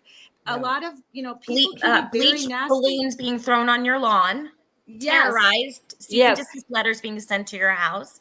Tell can attest to that. Yes, and Amber, you and I were talking about that, how horrible that would. So Rita, tell us and Amber, thank you for bringing that up, because I did want to ask you about that. That's harassment, and now you're having big time. You're having violence brought to your front yard because you are speaking out against something you have every right to speak out about. 100%, and I'm going to continue to speak out. And I've let them know, if you're going to do something to me, I'm going to tell the FBI. So if you don't want the FBI, look, having a little file on you, I wouldn't do anything to me, but go for it. But it wasn't just your house. It was No, it was three of us. Jen O'Donnell, me, yes. and Brenda Sweeney. So what does that tell you, right? I mean, it's like, hello, people that are speaking out. People do the math, like, who did that to your lawn? Let's see. You are the three most vocal people who have been going to all the meetings, talking about the Alberts and the McCabe's and all the nastiness going on in your town, and just this corruption upon corruption upon corruption. So I don't think it's too hard for us to figure out who sabotaged your lawn. And Alberts. And I'll give it to you. So what happened was, I've been in this house 25 years, and I know when the sun burns out my grass because there's not enough water. I know where it is. And all of a sudden, spots, big brown areas on the grass. And my fiance said, Rita, somebody threw liquid on your lawn. I thought he was nuts. I live in a nice neighborhood. Canton is a nice town, affluent town. I thought he was crazy. Who's going to throw something on my lawn? And I've been in 25 years. Nobody threw something. I thought he was nuts. And then a few days later, I was over Brenda and Dennis Sweeney's house. They lived the next street over. And they had shared that somebody threw chemicals on their garden. Their garden is in the front of their house. And you can see it. You can see it from the sidewalk. It's right there. And Dennis thought it was bleach because he smelled something, and it killed the plants. He grows these vegetables to give to his neighbors. And somebody did this. So I was over there. And just before I went over there, I had discovered in my garden an unpopped water balloon. But it had shrunk down in size, as almost like it was somebody threw it. It stayed here and didn't pop. So the heat shrunk it eventually, but it wasn't shrunk completely. And then I tried to pop it. I couldn't pop it. Thank God I didn't pop it. Yeah. I threw it in the trash. And so then I went over to the Sweeneys and they told me that story. I didn't think anything of it. I didn't put the connection together. Then I come back, and as I'm coming back, I realized there's yet another spot up higher on my lawn, which tells me they were on my property. They didn't just throw this from the street. They came on my property. And when I went over to that spot, and the landscaper had just been there the day before, and I see broken balloons. I go, what is this? So then I walk over to the dry spots and I find more broken balloons. And so I said, this is what they did. They threw the balloons on my property with what we thought was bleach. And that was it. So we called the police. I called the police. They called the police. The police came down. And, and so in talking to Brenda, and so Brenda and Dennis were talking to a neighbor. This is a high walking area. It's a very nice private neighborhood. People walk it a lot. And Brenda was talking to her neighbor who was walking. And she was telling the story about the balloons. Well, the neighbor had just found a discarded balloon bag halfway walking distance between my house and Brenda's. And so Brenda went, and there was still 2 balloons that were unpopped, full of liquid, and a Wow. couple other broken balloons. And the balloons were put in a Target bag, put in a green trash bag. So they knew they didn't want if the balloons popped, it was going to be a problem. So they put it in a green trash bag. Then they threw it in between 2 properties under a little bush. And also it looks like they discarded a vape with it. Probably an error. They just dropped it. Nothing, no other trash around. So we went and called the police again, and they came and took it. It turns out it wasn't bleach. It was a highly toxic chemical, industrial chemical for commercial use only. It goes for $167, I think, for a gallon. Oh my God. Very expensive, right? And that's what they were filled with. And of course, the chief says, she didn't know I wanted DNA done on the vape because I didn't ask for it. Well, I didn't think I had to. I thought the police chief would know automatically that that's standard operating procedure. But I said, no, I'd like vape. I'd like DNA done on the vape. I guess we have to ask for what we want done in criminal investigation. We have to ask them to investigate and do their jobs. Don't you exactly. know that? Exactly. I was kind of a little taken aback by that. But if I have to tell her how to do a job, I'll gladly do that. And so, that's what it was. And so, and the timing around this is right when the judge declared a mistrial. So when the judge declared a mistrial, the McGalberts were very angry because they were banking on a guilty verdict. Why? I have no idea. They're just so emboldened that they were counting on a guilty verdict and they weren't happy. Well, it just so happens that Dennis Sweeney, right before we discover that our properties are damaged, Michael Lank, Lieutenant Michael Lank, now he's lieutenant, do things in the town of Canton that are inappropriate and get promoted. But he lives diagonal from the Sweeneys. And Michael Lank was the first one that showed up at Brian Albert's house. And he's also involved in the Sandra Birchmore, as is Michael Proctor. So these are the same players. Yep. Lots of crossover. Lots of crossover. And so just before we discovered this damage to our properties, Colin Albert was at Michael Lank's house, and he leaves Michael Lank's house and turns around in front of Dennis's house, which doesn't make too much sense, and looks Dennis right in the face, is almost to say, remember my face. Well, Colin, Dennis remembered your face. And so it just so happens he remembered your face the same time our properties were damaged. Now, I'm not accusing you, Colin, but the timing there is pretty interesting. So, that's a fact. Those are facts. Well, what I think is interesting is that it's not just common bleach that anyone would have. This is a specialized cleaner that only a certain kind of business is going to spend that much money. You're not going to have that in your own home. It's to clean like oil off of automobiles, or it's a drum cleaner. Right. And it's highly toxic. And so these fools, discarded the 2 bags. Now, and this is walking. Kids walk back and forth to school. They ride their bikes. The school is a half a mile away. Right. And if the kid picked up the balloon and threw it at another kid, because that's what kids do. Oh, it's a water balloon. That kid could have got serious damage if it landed in their eyes or mouth or splattered. Could have blinded you. I mean, that even common household bleach can blind you. And that it wasn't bleach. It was worse. This was way worse. Worse than bleach. And so what they did is they put their fingerprint on it, not literally, but figuratively, because they narrowed the scope of who's going to use that product. And so I let the FBI know, I'm really sorry. I'm so sorry this happened to you. I mean, that's terrifying to be if anyone's ever had their car broken into or their house broken into. I've had both happen to me. It is a horrible feeling. Like, it's a feeling you can't really explain to anybody. It's a violation, of your privacy when damage is done to you or to your things you own. So I'm sure that was very scary, very horrible feeling that someone had the audacity to come on your property and do something that criminal, with that much criminal intent to kill off your plants. That's like a mafioso type move. It is. Like, hey, I'm going to kill your plants, lady. It's Well, domestic. yeah. Thank you, Amber. Yes, That's Amber. exactly what it is. It's domestic terrorism. And they get mad when I call it out. But Mhm. it's domestic terrorism. Make Yep. no mistake. Sending citizens threatening letters is domestic terrorism. Absolutely. And these Yes. guys are nothing more than middle school bullies. And the ones that Right. are cops are middle school bullies with guns. And, you And know, power. and power. And we need to, in my opinion, we need to bring, I don't see best practices in the public sector. I just don't. I don't see checks and balances anywhere. No. And so without checks and balances, you don't have best practices.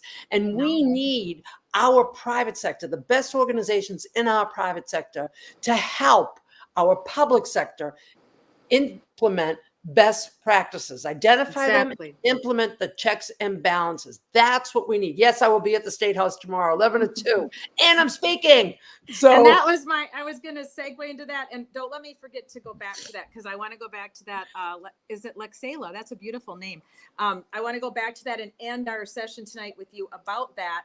But I also just wanted to kind of roll back a little bit when you were talking about, so we've been talking about the Albert family and how powerful they are in your town. And that happens everywhere in the country too. There's families like that in every community in our country, for good and for bad. Some of them do great things in their communities, and they pass it on from one generation to the next, and it's a good thing. There's also communities where there's corruption, where the families keep passing it down, and there's white collar crime going on, and then there's worse crime going on that can lead to murder and harassment, and it's scary, right? It's actually downright scary. But when you bring it all back, what you're seeing with people that are in charge of these type of situations, where they are either a police officer or a government official or the president of a company or owns their own business, it all comes back to ego.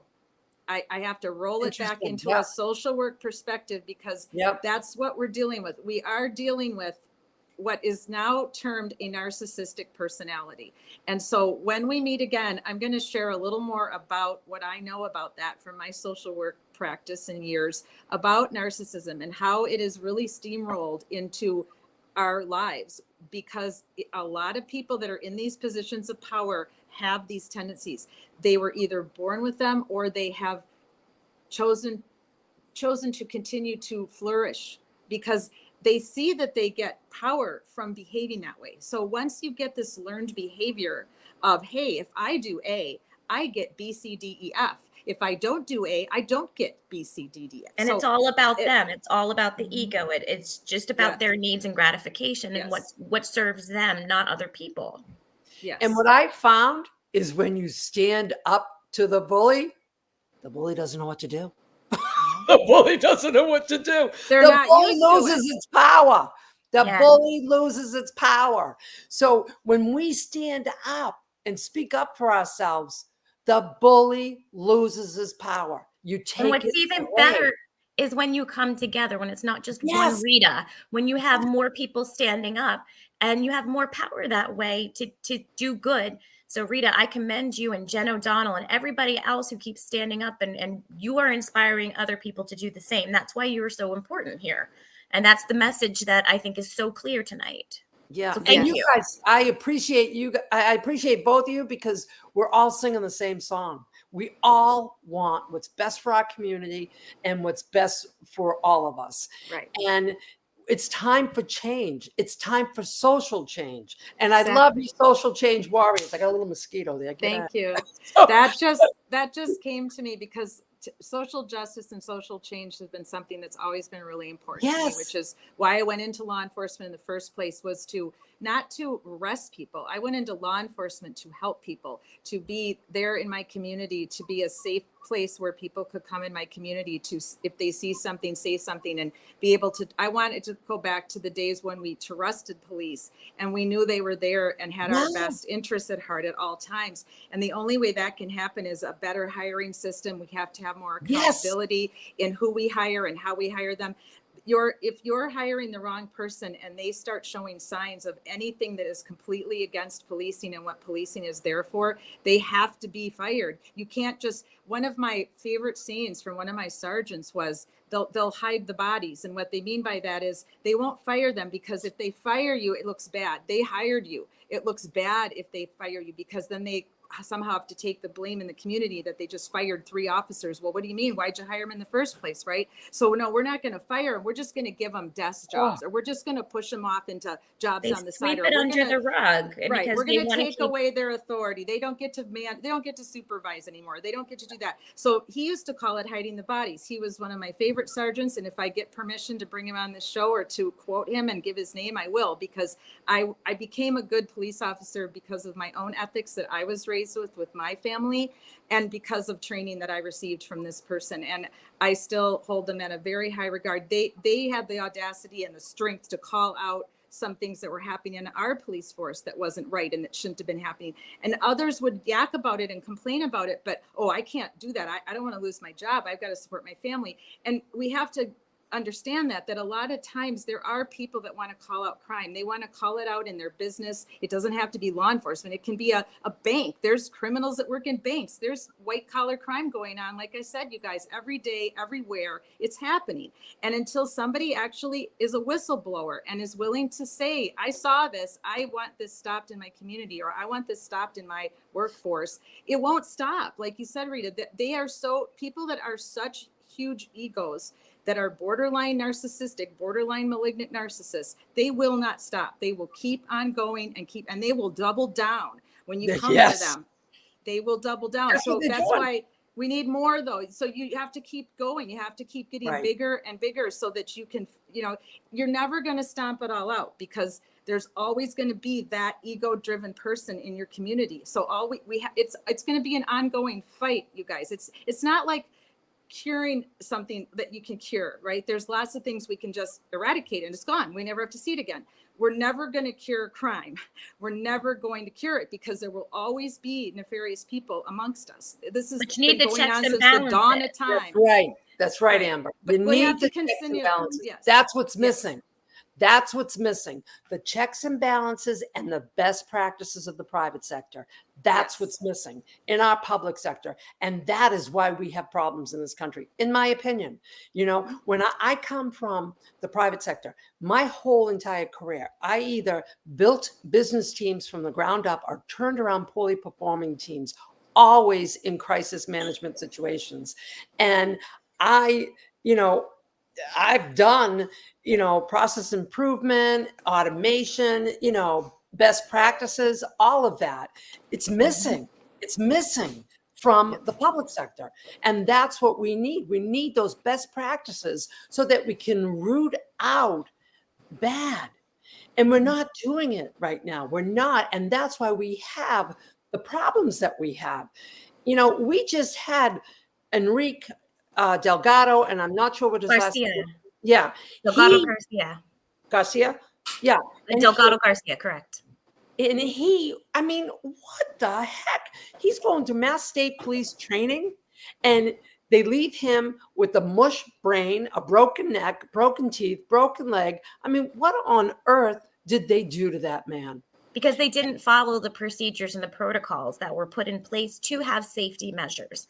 Yeah. And at least that's what I can speculate and based on what has been told and reported.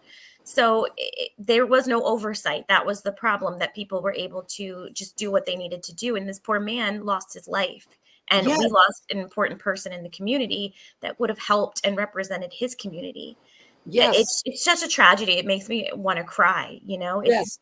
To say that this happened in the Mass State Police Training Academy? Day one. Are you kidding me? Yep. Yeah. One day he was in the line of duty. One day. That should never. Was he in the line of duty? I thought he had 2 weeks left of training. What I guess they said. I read about, so you guys segued right into my next question on my list here. We got it.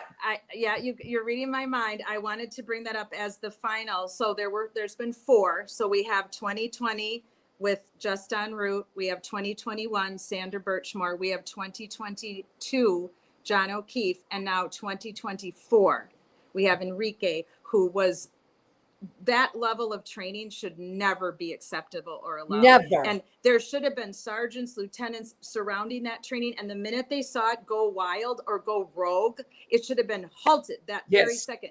I mean, police officers, even once you go through the police academy for 24, 26 weeks, it's whatever the total is. I can't remember what I did now, but there's a lot of training. I mean, I had bruises. I had my back hurt. Yes, you have to go through rigorous training. There's no way you can do the job if you don't prove to them that you can do the job. But it's always safe. There's always medical people around. There's always sergeants, lieutenants, captains watching the training as you're learning how to ground fight, as you're learning how to protect your gun, all the things you have to learn how to do to protect yourself while you're protecting the community. So you have to go through rigorous training. But this type of training where someone could actually get killed, it doesn't, I've never seen it. And police have to continue training. It's not just a one-off. Every 3 months, you have to go through training. It's called in-service. So every 3 months, you have to go to the shooting range. Every 3 months, you have to go and do arrest and defense and arrest tactics. These are just common trainings for all police, all state police. FBI has to go through these trainings. You don't just get one training and you're done for the rest of your law enforcement career. You're constantly being trained. So for this gentleman, this young man who just became a Mass State Police to be killed while he's in training, where he's learning how to do his job, and they don't have, here you go with your checks and balances, Amber and Rita. Where were the checks and balances surrounding their training? And how could they even let it get to that level for him to get injured that severely? That doesn't make any sense whatsoever. It doesn't make sense. Well, 1 + 1 does not equal 2 in this scenario. No. And if they couldn't protect their own in a training exercise, how can we expect them to protect us? What was that? I mean, that to me, is that how you're training people to be animals? Exactly. No, because you're never going to need that level of force. If you need that level of force, you're in big trouble. Right. Police don't get involved in fights like that. They're boxing training. What in the world? That's just, I don't even understand why it's part of their training, to be totally honest with you. I mean, when are you ever going to be in a boxing? Sorry about that. I'm in the lobby. It's been so quiet. I'm in this little section that's like that you can use, and it's been so quiet here all night. Not one person has come in our entire life because my mom and sister are sleeping. So I'm in Chattanooga, Tennessee. I'm right off the highway. So she's like, "What's going on in here? What's that lady doing?" But yeah, that we will definitely follow up on that, because this will become something that's going to have to. This could change how training is done for the this is going to change. State Police. Massachusetts. This will lead to this movement is getting bigger. This movement is not going to stop. And unfortunately, our government, our law enforcement, they keep giving us more to advocate for. And we are banded together. We're growing every day. We're at the State House tomorrow. I'll be. That's what I wanted you to take us home with that. Tell us about tomorrow. News media will be there, and this is all about getting the word out. And this is all about getting people to stand up, use your voice, get involved, see what's going on. This, in my opinion, is the turning point that this country has needed. Yes. And we need to seize the opportunity now, because we have never had a case that gave us everything that could possibly go wrong. We see there's no checks and balances anywhere. So we have to transform our policing organization, our judicial organization. How can a judge give confusing instructions? How can she not use standard forms? How can she change things? How can she make decisions that she makes? And the policing, where are the checks and balances? And those are the things that need to change. And if we all come together in our own communities and rally together and get on YouTube and get on with these independent journalists, then we will learn what we need to do, because mainstream media, most of it is not covering it. And that's a tragedy. And I have found that my news is coming from the YouTube channels and the creators who are putting out this very important journalism. And they're Very, putting out the truth, right? They're yes, putting out truth. the sources, the truth. They're letting us know what it is. They're not spoon feeding us what they want us to believe. They're just giving us the facts and saying, you tell me what you think. And we're not dumb people. Right. We can look at this evidence and make an educated decision. But unless we have to have that evidence in front of us first, we have to have the information. If you're not even giving it to us, how are we supposed to get involved? So you're Right. absolutely right, Rita. We And have what to go to YouTube. Yes, you have to go to YouTube. Channels like this. This is unbelievable. I really appreciate being on the show tonight because everybody brings something different to the party. Oh, I'm so and- happy to have you, Yeah, Rita. And You were people, this inspiring. whole movement, people came together. Nobody knew Karen Reed. Nobody knew John O'Keefe. We said something's wrong here. This woman's being railroaded. And by the way, she could be you. She could be my daughter. She could be my son. She could be me. She could be anyone. Right. Anyone. I mean, anyone can be accused of something they didn't do. I Yeah, mean, and people it say- happens all the time. Yeah. And people go, why would you stand for someone you don't know? And I said, if I don't stand for her, who will stand for me? Yes. Exactly. Who will stand for me? If you want someone to stand for you, if you are not being treated appropriately and you're being framed for a crime, if you want someone to stand for you and don't think for a minute it can't happen, we're seeing right here in Canton, Massachusetts, we have Sandra Birchmore, who was framed for her own murder. We have Karen Reed, who was framed. We have, oh my God, Enrique, who Yeah. was murdered. Now we're not hearing anything because they're covering. Come on, they're covering. People need to lose their jobs for that. Yeah. We need to come together and band together and speak the truth. And there's so much when we exercise our First Amendment rights and get out there. There is nothing like it. These standouts are full of love, hope, and compassion. And there's not an angry bone there. We're not angry. We're determined. We're determined to make change. And we're outraged. We're not angry. We're outraged. That's right. We're outraged, and we're outraged using positive, productive dialogue. Right. Make change. We don't have to be angry, smash things. We use ping pom-poms. Why? Because it gets attention and we want attention to the issue. And they don't want us to get attention. So they say it's a circus. No, that's not a circus. We're drawing attention. People, help us, help us. This is what we need. And by the way, it's also been, being outside that court and being there for all the pretrial hearings, we are cheering on an innocent woman.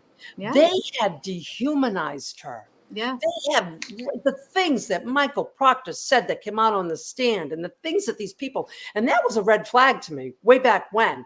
Those things about something's wrong with the way they treated her as a suspect. Something was wrong. And, so I don't know. I just, we just need to come together and do it. And you will feel so much love. So people all over the world are standing out, and people, you don't have to wait for somebody to say, hey, I'm going to do it. Just do it. Just do it. We're not a cult. We're a movement, baby. We're a movement. We're not a cult. We align where we align. And where we don't align, we don't align.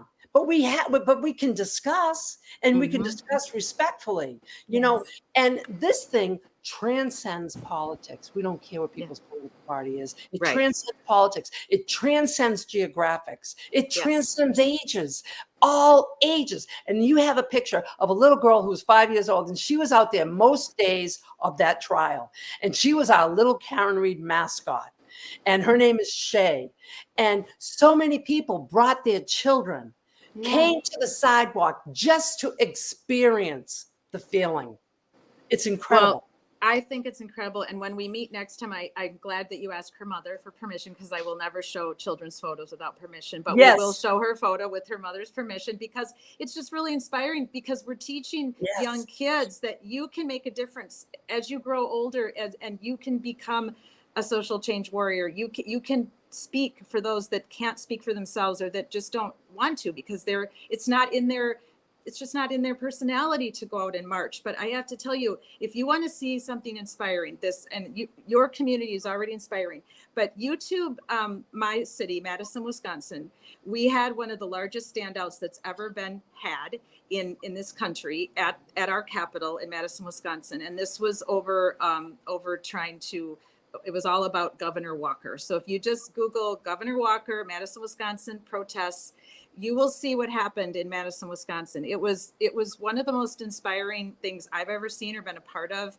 And I was so proud to be from Wisconsin and to be from Madison. There was so much corruption in Governor Walker's entire cabinet, his entire force. Wow. That has been proven, that books have been written about, that his former staff have come out and even said. I don't even know where he lives today because so much came out about him. It was inspiring to see an entire ginormous Capitol grounds, which is our Capitol, is huge. It's like a big circle at the top of a hill in downtown Madison, Wisconsin. It was packed with people with signs for days and days and days and days. Wow. Activism, as we know, and I'm just going to wrap this up, kind of going back to where I started. It's not new. If you go back in, if you have a chance, I'm going to post this link on my Twitter because I had it up here for a while, but now there's been so many great comments, I've lost it. I'll post it on my Twitter. It's a link to honor 25 people that stand out in our nation and in our history who were willing to take a chance and be social justice warriors before I became a social change warrior. It's at the Holocaust Museum website, put this out. So I'll share the link on my Twitter. And then next time when we meet, I'm going to add all of their faces to our Google Doc for our chat. And, it goes back as far as Susan B. Anthony. Obviously, Martin Luther King Jr. is in the list. I mean, there's so many in the list. Wow. And most of the names you've heard of, some of them gave up their lives for social justice and social change. And so we've had many before us. There'll be many after us, but every community has the chance to do what you've been doing, Rita. Everybody, Absolutely. every person. This is a free country. You can take a risk. You can put yourself out there. And if you can't, because it's not in your personality style, you can support those of us that can. We're not expecting people to go against what makes them feel comfortable. Not everybody is going to feel comfortable protesting. Not everybody. My father was part of his union, and my mother was the president of her union. I grew up this way. I had a grandmother who was a city councilwoman back in the 50s. My grandparents were all very civic and my grandma worked in the polls. So it's in my DNA, and it's in me to want to call out things that I don't agree with and to march and protest and leave work, and my dad left work and got in big trouble because he was a state employee when he did this. And my mother took a lot of heat when she worked for the Department of Justice for representing her union. Not all of us can do that. And I understand that. And that doesn't make you a bad person at all. Not everybody has that need or want to stand on a street corner and hold a sign. It's just not something they're comfortable with, but they can support those that do. You can watch this channel. You can watch other channels that are going on out there right now that are supporting, calling out corruption and standing for justice for victims of violent crimes, because that's what we're doing here at Social Change Warriors. And I just want to end the night with, unfortunately and sadly, I have to add, let me pull up my list so that I can say her name correctly if I'm going to, and sadly add her to our list of women who were murdered in a domestic violence situation. And this was a very young girl from Wisconsin who actually, I just found out about this in the last couple of days while I've been traveling. So I don't want to say anything that doesn't do her justice as to how this happened, but her name is Kara Walsh. And it's Kara Welsh, Welsh. And she was a gymnast at a local university in my state of Wisconsin. And she was murdered by her boyfriend, or someone who wanted to be her boyfriend. I haven't had a chance to dig into it yet, but I'm going to, and I want to honor her. And she will be added next Wednesday when we have our Angry Bitch Club to our list of women that we will honor and fight for justice for her life. She's no longer with us. So we'll end with Suzanne Morphew. We hope that you will get justice soon and that the person who murdered you will be arrested. Ellen Greenberg, we hope every day that your parents, after all these years of waiting, will get that court case and will get that independent medical examiner to reverse you what we know was not a suicide to a murder, homicide. You were stabbed 20 times. You never deserved that ever. No one deserves that. Sandra Birchmore, you absolutely did not deserve to be groomed and sexually assaulted and harassed and just all the horrible, nasty things that these pedophiles did to you and other girls that we will be finding out about soon. We are praying for justice for you and your family. And now we will be looking into other cases as we go along, and hold up and honor those that are no longer with us, because we will not stand for corruption. We will not stand for government corruption. We will not stand for murderers walking the streets, taking the lives of innocent people away from our communities any longer. We are social change warriors. Thank you for joining us tonight. Thank you if you're watching us on replay. Rita, it was an absolute honor to meet you this way. I can't wait to meet you in person. I can't wait to book my flight to Boston and come join you in one of your standouts. Amber, I'm so happy I met you. Amber's from my hometown of Madison, but is not originally from Madison. You're originally from Pennsylvania, correct? Yes, outside of Philadelphia. So, but I'm now in Madison, and I'm eating a lot of cheese. Oh, I'm going to bring you some cheese, Rita. I'm going to bring you some cheese when I visit you. So thank you, everyone who's new to the channel. Share us out, and I'll be going through all of your questions, all of your chats, and sharing them on my Twitter. I look forward to meeting with you again soon, Rita and Amber. Yes. And I look forward to continuing to raise our voice. That's our hashtag. Yes. And as my mother always says, when we want justice, sometimes we have to remember it is just us. We might not get the justice we exactly want, but if we stick together and we're a community of people that are willing to raise our voice and call it out, there is just us. And that's our other hashtag that you can use when you support us on social media. So thank you so much, Amber. Thank you so much, Rita. Thank you. And thank you everybody out there that's standing up for justice and standing up for those that don't have a voice. Have a wonderful night. And if they smash the like button, that helps boost you up. Oh, thank you so much. Thank you so much. And that I learned too. my moderators, Ernie, Birdie, and Sarah in the chat. What a wonderful job. They're just fantastic ladies who love advocacy. And I really appreciate their help with helping me to handle the chat and the questions, and so many people to thank as we go on. But thank you to everyone who's willing to stand up. My last thing I wanted to mention before we close is Anne-Marie Grant has a foundation in her brother's name, Thomas Purdy, and she is friends with now, because of their shared tragedy, she is friends with Justin Root's sister, Justin Root's sister, and I do not know her name, was just on LTL Media, I believe, either last night or the night before. So I'm hoping I get a chance to meet her as well. I just want to share, I'm going to put it on my Twitter, that they have a Facebook page for those that want to come together and support individuals that were murdered by police during a mental health crisis. So they are having a get together as well, and all of that. So I'll share their Facebook page on my Twitter, and I'll make sure you both have it as well, because my Facebook page is primarily only for personal, for high school type things. So I use Twitter for everything for social change warriors, but I know you both use Facebook. So I will share that out, because this is very important. Yes. I can't do Twitter. I can't do Twitter. Yeah, it's overwhelming. Kat's gonna teach us. Yeah. Oh, I don't want to do Twitter. No. I don't have the energy. I want to put nice things in my brain. I don't want to. Yeah. It is a little overwhelming at times, but I'm going to quick give you the name of it in case you want to look it up yourself, but I will post it on my Twitter, and I'll share it with these two lovely ladies for their Facebook. But I'm trying to find where I put it, because it's Anne-Marie Grant sent it to me. Well, I'm just going to post it. If they have a Facebook page, they're having a standout she was having one in Reno, Nevada this weekend, and they do a lot of good work and advocating for victims of crimes and victims of police, oversight. So, and misuse of power. So I want to end tonight with one of my favorite quotes from Eleanor Roosevelt, and then I will see you all again soon. Yes. Do what you feel in your heart to be right, for you'll be criticized anyway. Thank you, Eleanor. Thank you, Rita. Thank you, Amber. Good night, everyone. Thank you so much. Rita. Pleasure. Good night, everyone. Thank you. Good night. Thank you, everyone. Good night.